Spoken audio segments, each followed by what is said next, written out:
बिस्मिल्लाहिर्रहमानिर्रहीम, अस्सलाम वालेकुम। तो ये हमारे पास फॉयल टेबल आया था, इसको हमने वॉर्नट कलर में करना था। वॉर्नट कलर में किया, इसको पूरा प्रॉपर तरीके से एल्फियाँ की हैं। सबसे पहले हमने जहाँ जहाँ पे प्लाई के किनारे होते हैं, प्लाई प्रेस होती है, उसके किनारों पे आपको बताया हुआ। वैसे तो हर जगह पे एल्फी कर लेते हैं। एल्फी करने के बाद लापी भरी थी, इस पे रेगमाल की है सही करके।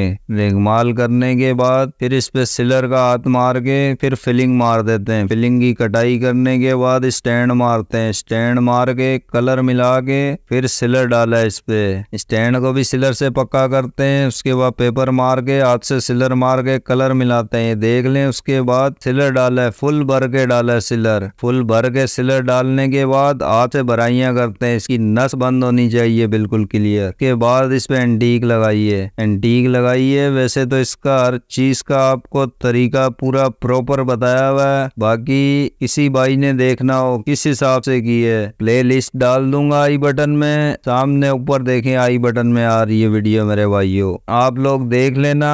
इस हिसाब से क्लियर काम करते हैं। आपको बताया था, जिस चीज का तरीका बता दिए, तो ये देख लें बिल्कुल फाइनल हो गया है, बिल्कुल क्लियर हो गया। ये मैट फिनिश में किया है इसको हमने। इसके टॉप पे मार्बल आना है। ये नीचे से भी देख लें, बिल्कुल फाइनल होगा इंशाल्लाह। जो काम करते हैं आपको दिखाते भी हैं, बिल्कुल प्रॉपर तरीके से करते हैं। तो ये देख लें आप लोग। इसकी अभी टॉप पे मार्बल है, वो भी दिखाते हैं आपको। ब्रास का भी डिजाइनिंग दी है इसके ऊपर। ये सारी जो लाइनें हैं, ये ब्रास लगाया हुआ इसके ऊपर, मार्बल पे ब्रास भी लगाया, और ये साइड पे जो है ना मार्बल की डिजाइनिंग भी दी है।